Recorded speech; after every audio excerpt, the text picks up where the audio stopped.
जय हिंद, वंदे मातरम। नमस्कार साथियों, आज हम बात करने वाले हैं एक ऐसे टॉपिक के बारे में जिसके बारे में हर कोई जानना चाहता है। आज हम बात करने वाले हैं कुतुब मीनार के बारे में। आपने कुतुब मीनार के बारे में बहुत सारी चीजें सुनी होंगी कि ईंटों से निर्मित दुनिया की सबसे ऊंची मीनार कहा जाता है, दिल्ली के मेहरौली में स्थित है। लेकिन आज भी कुछ ऐसे अनसुने रहस्य हैं जिनके बारे में आपको कुतुब मीनार के बारे में नहीं पता होगा।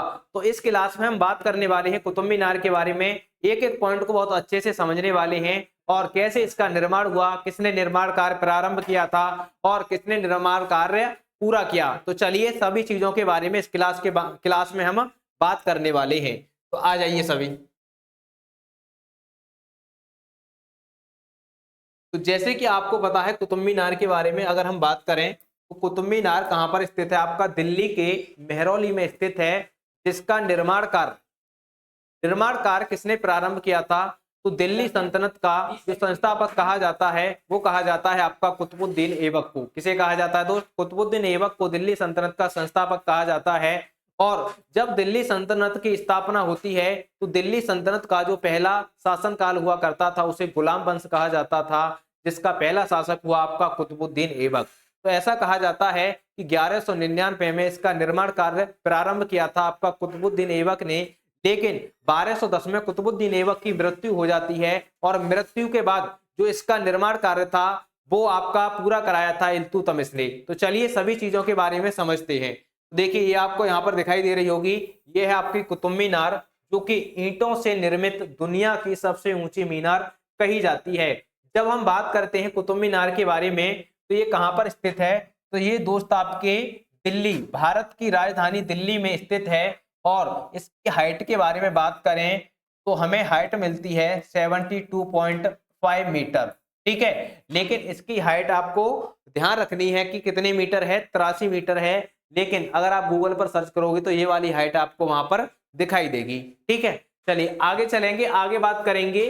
जो आपकी कुतुब मीनार है यह दुनिया की सबसे ऊंची मीनारों में शामिल किया जाता है इसे। जो आपकी दुनिया में सबसे ऊंची मीनार है, अगर मैं आपको एग्जांपल के तौर पर बताऊं तो अफगानिस्तान में आप जाओगे तो वहां पर देखोगे मीनार ए जाम हमें देखने मिलती है। जो मीनार ए जाम है यह दुनिया की दूसरी सबसे ऊंची मीनार है और आपका एक वर्ल्ड हेरिटेज साइट भी है, विश्व धरोहर में उसे शामिल किया गया है। वहीं से प्रेरणा लेकर आपके कुतुबुद्दीन ऐबक ने भारत में एक ऐसी ही मीनार को निर्माण करने का क्या रखा? उद्देश्य रखा, जो उसने प्रारंभ किया था 1199 में। ठीक है, चलिए आगे ध्यान रखेंगे। सेकंड पॉइंट, सैकड़ों सालों से दिल्ली की एक पहचान का हिस्सा है आपकी कुतुब मीनार, जो कि 1200 ईस्वी में, ठीक है, जो आपकी 1200 ईस्वी स्टार्ट हुई थी उसमें इसका मुस्लिम शासक कुतुबुद्दीन ऐबक के द्वारा इसका कार्य शुरू किया गया था। मैंने आपको बताया था कि अगर हम बात करें कार्य किसने प्रारंभ किया था तो ऐबक ने कार्य प्रारंभ किया था। लेकिन ऐबक की 1210 में क्या हो जाती है? डेथ हो जाती है, मृत्यु हो जाती है, घोड़े से गिरकर मर जाता है। क्या खेल रहा था? चौगान खेल रहा था। ठीक है, आगे चलेंगे, आगे बात करेंगे कुतुब मीनार के बारे में। देखिए आगे नेक्स्ट पॉइंट, आगे चलते हैं। यह मीनार जो है आपकी, इसकी अगर हम हाइट की बात करें तो इसकी हाइट जो फीट में है वो है आपकी 238 फीट ऊंचाई है, जिसमें आपकी 379 सीढ़ियां हैं। कितनी सीढ़ियां हैं? 379 सीढ़ियां हैं, जो कि एक गोलाई में बनी हुई है। जब आप कुतुब मीनार देखोगे तो यहाँ से कुछ इस तरीके से लेके इसकी सीढ़ियां बनी हुई हैं और ऊपर तक यहाँ तक जाती हैं। पहले क्या होता था? 1974 से पहले इसमें लोगों को जाने के लिए क्या था? इजाजत थी। लेकिन 1981 में एक घटना होती है, उसके बाद इसे बंद कर दिया जाता है। इसकी बात हम आगे करने वाले हैं। आगे चलिए, नंबर 4 पॉइंट, मीनार की सबसे ऊपरी मंजिल बिजली गिरने के कारण नष्ट हो गई थी, जिसका निर्माण फिरोज शाह तुगलक ने पुनर्निर्माण करवाया था। ठीक है, देखिए यहाँ पर आप देखोगे ये ऊपर वाली मंजिल है। टोटल इसमें हमें 5 मंजिल देखने मिलती हैं कुतुब मीनार में। जो सबसे ऊपर वाली मंजिल है इसका निर्माण आपका फिरोज शाह तुगलक ने करवाया था, जो कि बिजली के कारण क्या हो गई थी?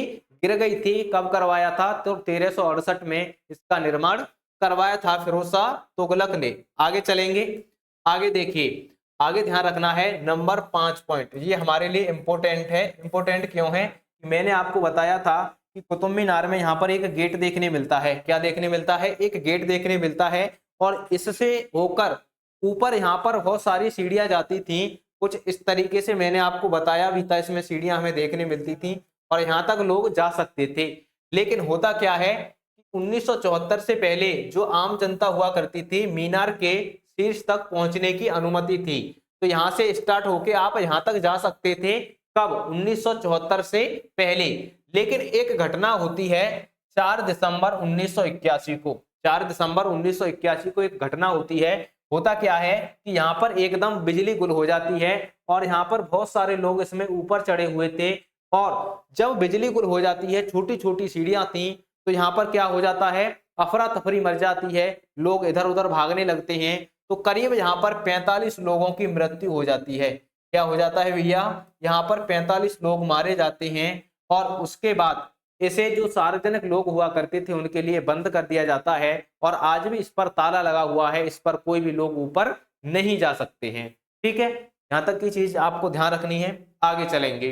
कुतुब मीनार परिसर, जो आपका ये कुतुब मीनार है, यहाँ पर आप देखोगे तो यहाँ पर आपको एक देखने मिलेगा, यहीं पर कुतुब मीनार का परिसर है, यहाँ पर आपको आयरन का पिलर देखने मिलेगा जो करीब 2000 साल पुराना है। आप उम्मीद नहीं कर सकते, 2000 साल पुराना एक यहाँ पर लोहे का पिलर है और उस पर आज तक जंग नहीं लगी है।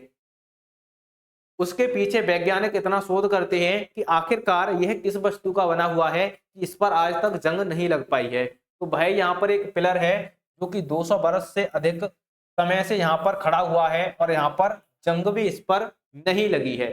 ठीक है, कुतुब मीनार के ठीक पास भारत में बनने वाली पहली मस्जिद, ठीक है, कुतुब मीनार के ही पास में एक मस्जिद है जिसे अंग्रेजों ने द माइट ऑफ इस्लाम मस्जिद नाम दिया था। ठीक है, भारत में बनने वाली जो पहली मस्जिद थी वो भी कुतुब मीनार के पास ही बनाई गई थी। आगे चलेंगे। देखिए, कुतुब मीनार का निर्माण 1199 में शुरू होता है और पूरा कब होता है? 1220 में। अब आपको पता है जो आपका कुतुबुद्दीन ऐबक था उसकी मृत्यु हो जाती है 1210 में चौगान खेलते समय। उसके बाद इसका निर्माण कार्य जो पूरा कराता है वो कराता है आपका इल्तुतमिश, और इल्तुतमिश ने इसका कार्य पूरा कराया था। कुतुब मीनार को क्या कहा जाता है भैया?